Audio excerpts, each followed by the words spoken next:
Well, good morning and welcome back to the Homeschool Counseling Network vlog. Today I have back in studio with me Jody Daniels. She is a veteran homeschool mom. She has graduated 5 of her own personal children from homeschool, and she has helped homeschool countless others. She is also the founder of Learning Lighthouse, one of the original micro school co-ops in the DFW area. If you remember, Jody has been with us previously where she gave us some tips and shared some of her background and her personal story, and also helped us learn how to make that mindset shift. If you are one of those parents or families who are moving or transitioning from public school into homeschool, it can be a bit of an adjustment. So if you want to learn more about those tips and advice that Jody has given, just check out I'll put a link in the description box below to that video. But today we have Jody back on to talk with us about another big question that we see frequently in the social media forums out there, of which Yeah. we are in many of the same shared groups, which is, if you are new to homeschooling, should you join a community or should you fly solo? Do you need to hurry up and find that co-op, or do you need to or what do you need to do? Parents seem to want to know all the answers and all of these things right away. So welcome back, Jody. Thank you. Thanks for having me back. Well, we are excited to have you today. Have you seen some of these same concerns out there that I've been seeing, which is parents are concerned, okay, Yeah. I've got to hurry and find a co-op. I've got to find curriculum. I've got to have X, Y, and Z all lined up before I can even begin. Have you seen a lot of these same concerns about to join a co-op or to not? Yeah, that's probably one of the most common things on things like Facebook groups is people, Mm-hmm. hey, I just started. Where do I take my kid for friends? Where do I take my kid for classes? All of that. It's probably the number one question on there. Right. And you've got experience where you've actually done it both ways, correct? Because you've Yeah. homeschooled just on your own with your own children before you ever started the micro school. So can you share with us some of, like, what would you say are the pros and cons? One, where are the places where new homeschooling families can find sort of that community? Yeah. And then also, what are some of the pros and cons of both? So I would say I think I've done a little bit of everything because I had Yeah. 5 kids and we, started out homeschooling before a lot of the things that are available now. And so Hmm. we did some in, classes in person. We did some where we just found people to do park days and we did our own co-ops together. And it was just the moms and some dads and we'd plan everything and do everything. Then we joined more organized co-ops. Then we've also done Hmm. the 2-day-a-week schools. So we kind of had a little bit of everything. So when you look at the pros and cons, I think one of the main things two things that people look for is their child wants friends or they need help with a specific type of, a subject, like as we talked about before, math is a big one. Right. Um, I think writing is probably the other big one, help learning to Sure. write an essay, for example. Hmm. So definitely a pro of reaching out and finding the class or the co-op is that you do have some teaching available to you that you couldn't personally provide. And Hmm. also there's the group of friends that you're guaranteed at least, most of those people are going to be there every week or every other week, depending on your thing that you choose. And then some people really loved their own school experience, so they want some of those things for their child. And so Hmm. we're really blessed now. There's a lot of options with the Yes. university models or the part-time hybrid Hmm. schools where you can get some of the classroom, the positives from the classroom without some Hmm. of the negatives that come along with the full-time public school schedule.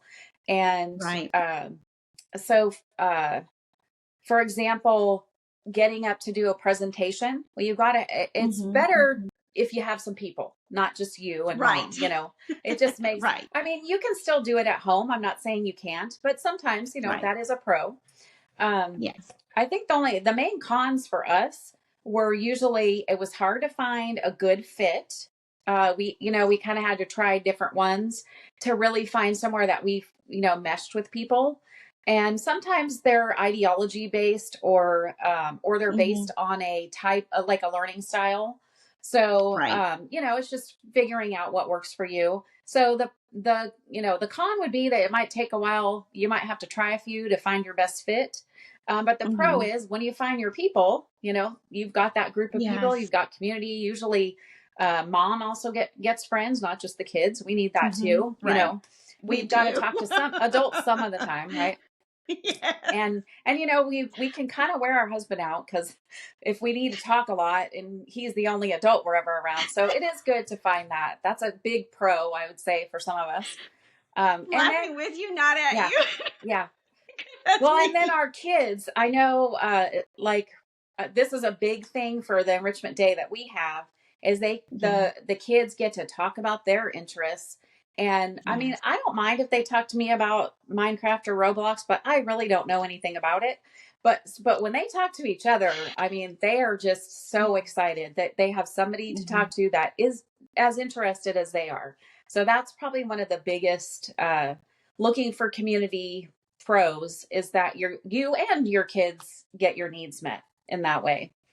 So, um, I mean, I'm going to say there's probably cons for that, but there are ones that you can because you have the choice.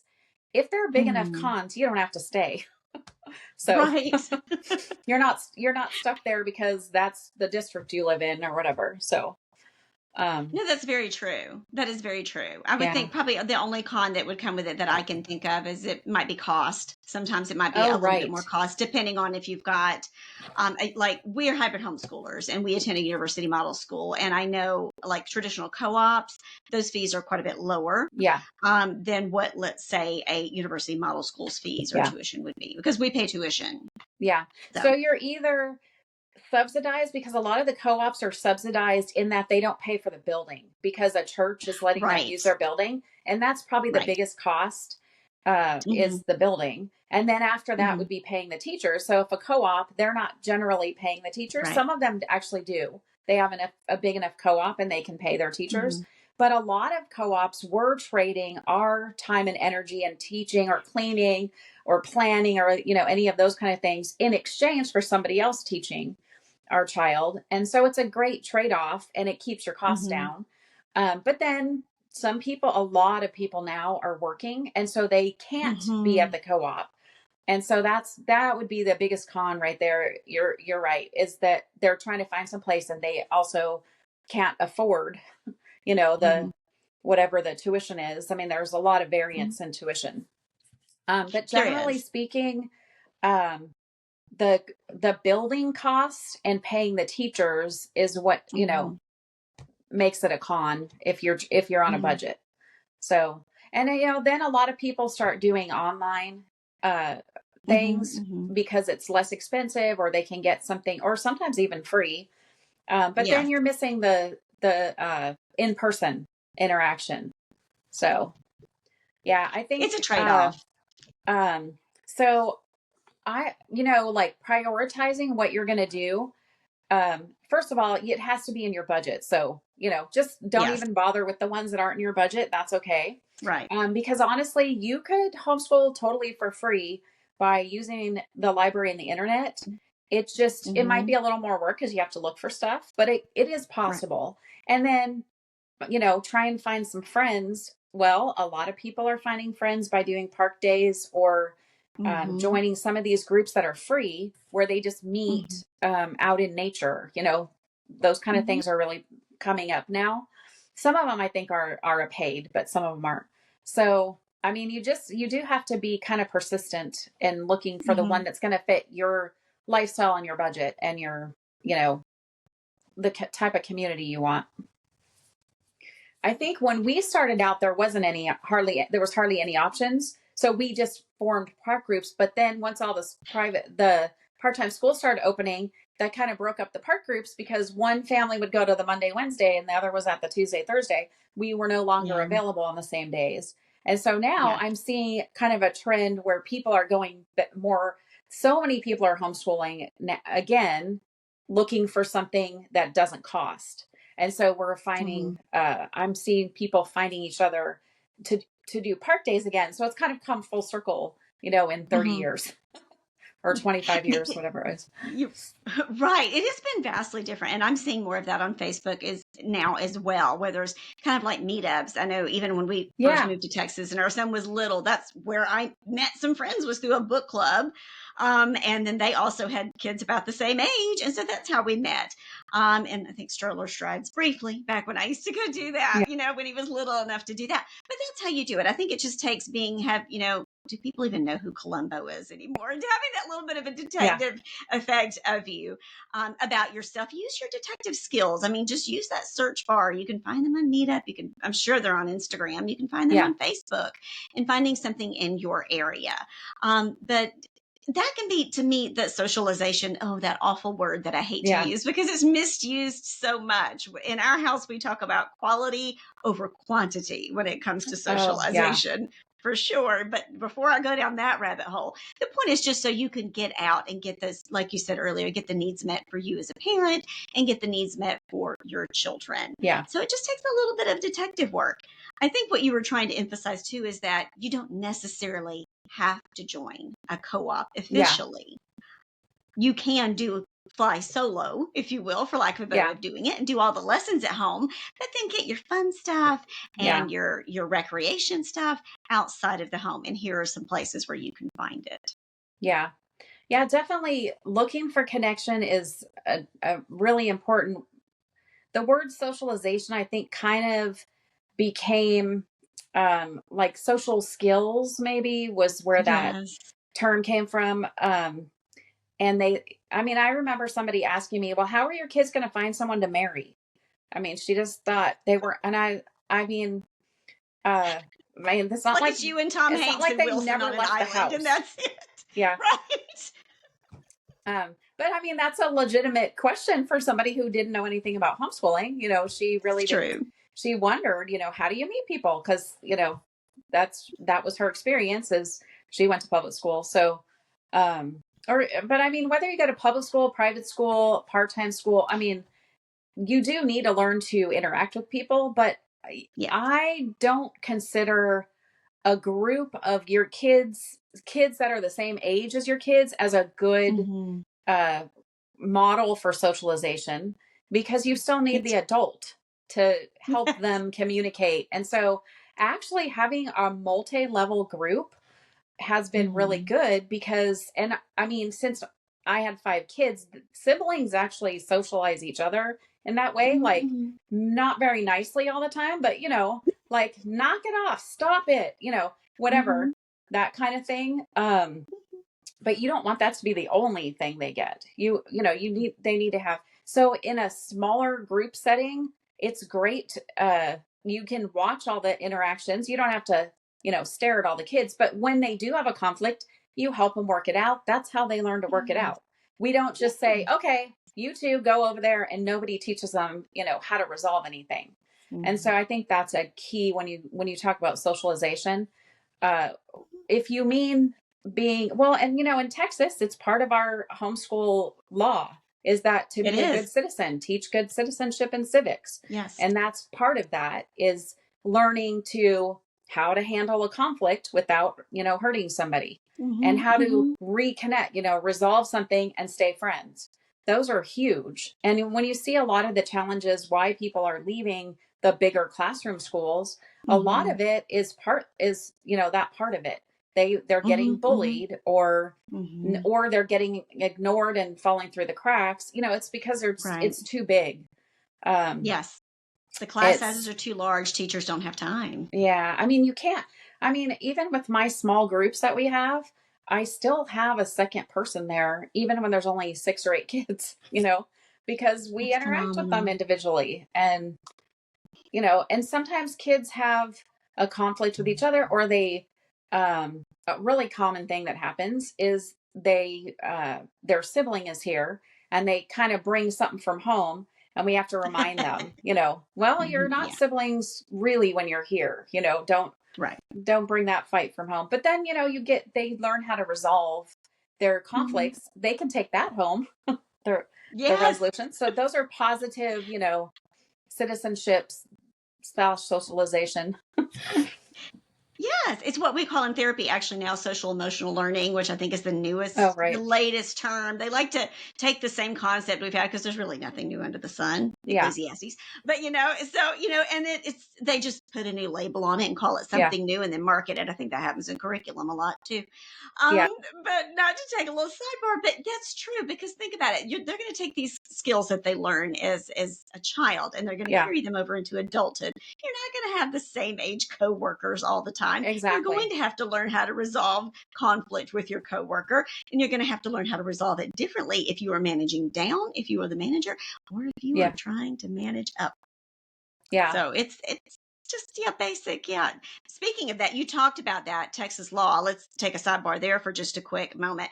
Um, before you decide whether or not you want to fly solo or if you want to join a Hmm. co-op, make sure you first know your state's homeschooling laws. Miss Jody and I still call her Miss Jody because that's what my Yeah. son called her for years. Are both in Texas, and Texas is kind of hands off.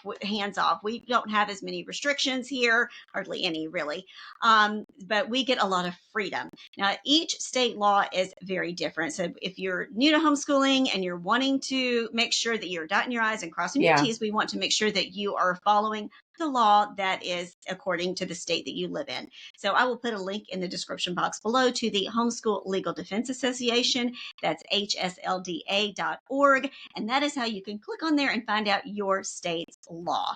Here, private schools, well, I'm sorry, homeschoolers, we're treated kind of like an unaccredited private school. Yeah. So we get to do our own thing. But certain other states, some states you have to have an umbrella school. Some states they have more control over what you can teach and all this kind of stuff. Yeah. We're here, we just need to teach, like you were talking about, a course in good citizenship. So I hate to just take a little sidebar there, but that's something important that we should talk about because whoever's watching this or listening to this right now, you may not necessarily be in Texas like Yeah. Miss Jody and I are. So Yeah. little sidebar there. Good point. But there's options. There's options. In other words, you don't have to feel the pressure provided you're following your state law. You can go it alone. You can find other ways to get your social needs met. Church, we attend church. Yeah. Our son's a swimmer. It's almost like he has little different pockets of Hmm. friends. We have homeschoolers that are neighbors, our closest homeschool friends, 4 houses down. We would get together more often if we could, but we're all doing our own different Yeah. activities. They do hockey and swim and archery, and we have swim and drum lessons. And what's the other thing we're doing lately? I don't know. Yeah. Volunteering. We do a lot of volunteering and nonprofit work here. So, but we make sure to get together about twice a month. And we also have our church friends that we see. So there are ways. You don't have to find it from just one source. In fact, I recommend you don't find it from Yeah. just one source. It's nice to have that variety. Yeah. I think we found we were getting like one really good friend from each thing we did. And so then Right. you kind of built up that group, that community. Even if you didn't keep going to that place or doing that activity, Mm-hmm. some of those friends, we still had. So you do Right. have to kind of branch out and make your Mm-hmm. own, build your own community, especially if I think you said you moved here from somewhere else, because we had also moved Mm-hmm. here from another state. And so we were starting Right. from scratch, Right. completely. And a lot of people do go to church, but I think people who don't go to church, Mm-hmm. or they do online church, it's Mm-hmm. harder, sometimes to find that. It So you is. just have to look. I know, well, we used to do Awanas, which is a Mm-hmm. way to just, be part of the Mm-hmm. church group and have something to do. But Mm-hmm. there was also a lot of businesses will do things. Mm-hmm. I don't know if they still do now, but at one point in time, Barnes and Noble had American Girl Clubs. And so we used to Right. go to that, and it was a Mm-hmm. homeschool. It was during the day, so it was all homeschoolers. So Right. and I know there's a lot of businesses that do things like that. Rec Mm-hmm. centers, the city rec Yes. centers have at least around here. That may not be true everywhere, Yes, but it's around huge in here, the a lot of them DFW have a area. homeschool class. Yeah. Mm-hmm. I mean, this area is so full of homeschoolers, and it has been for a long time, that it's Right. more set. So some places you might have to ask, the gym, like the Mm-hmm. gymnastics club or the jujitsu, like those Mm-hmm. kind of things. Sometimes if they know there's a group of homeschoolers that want to have a class, they'll put the class on. So If Yes. you're in some place that isn't as established like we are here, Hmm. you might Hmm. need to be the starter. You might need to be the impetus to get something going. And that's how everything that's here got going, was Right. a parent said, "Hey, we need this," and they, made it happen. Yeah, no, that's very true. You're right, and that's something that I had wanted to speak to is if you live in a rural area, if you live far away from other kids. I know there's a lot of homesteader families as well, Yeah. and you might have to make a little bit more of an effort where you reach out and you connect with those people, and you might have to drive a little bit and have a meetup once a Yeah. month. If you can do it, have a meetup twice a month, whatever's local to your area. Yes, definitely reach out there, get together. I would say definitely reach out and get a commitment from some fellow homeschool families who are Yeah. willing. And a lot of times, even those businesses, it might give them an incentive when they have like their less busier times to Yes. have a homeschool specific. I mean, if the business is already open and it's already slow for the Yeah. business, it brings more, money into that business. And they're willing to also give discounts for homeschool families, Yeah. especially because they know that we're unusual. We just have one. Yeah. But many homeschool families have multiple children. And so they're going to give you a discount because you're going to be bringing in more children there. Yeah. But it's also a great way to just reach out and connect with your community. All they can do is say no. And if they do, just move on to the next one. So, yeah, you Yeah. might just have to find your inner courage there and be the person who takes the initiative to do that.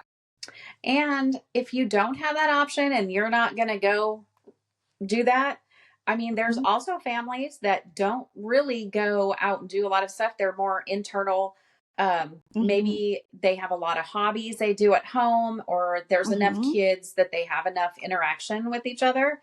Mhm. I know one family, she uh she would have the kids get one of their toys and wrap it like a Mhm. present for each other, and so that they could open a present. And I mean, it's just, be creative. Yes. Cook Yes. Making cookies can be an activity, a social Yes. activity, within your own Mhm. household. And then, you get to play board games or something. I mean, so you don't necessarily have to have the huge community outside your house if that's not Mhm. available, or it's just not I mean, I guess, I want it to be out and about, but not everybody does. A couple of Right. my kids actually, didn't really prefer going out all the time, so they enjoyed being Mhm. at home. So we kind of had you know, both types of people here. Um, Right.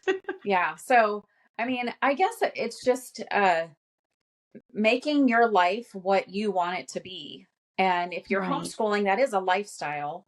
So your lifestyle with homeschooling could be more in home, and it could be part out of the home or all out of the home. It really, you have a lot of options. I think no matter what the which state you're in, I think you Mhm. probably still have options to do things differently. Even under the umbrella, Right. depending. Yeah. Yeah, So because this is more of the elective component too, if you think about it yeah. too. I mean, and it doesn't have to cost money, even if right now everybody is struggling with the kind of Yes. economy we have. Do a board game night. Take turns Yeah. hosting at your house with your homeschool friends and bring new board games, different Yeah. times and have that set up. It doesn't have to cost you. Do a movie night. Pop some popcorn and sit Yeah. there and do something with the friends, or do, backyard games when it's not 3 billion degrees in Yeah. Texas. I know it's fall as I do Yeah. this. I'm like, okay, we get that great one day of the year, fall, that we get Yeah. here in Texas. But the point is, yes, you can make it your own. Just find your creativity. Just find your creativity and let it run. Agree. Well, thank you so much, Jody, for coming back on with us and sharing this with you, and sharing all of the different tips and ideas and your perspective and your personal journey of how you've done a little bit of both. You've done a little bit of out in the community, for finding your homeschool community, and you've also found your inner homeschool community right at home with your family. And we look forward to chatting with you again soon on, we're going to talk about micro schools. So we'll Yeah. talk with Jody again soon. But for now, thank you for being here today. Thank you. Thanks for having me.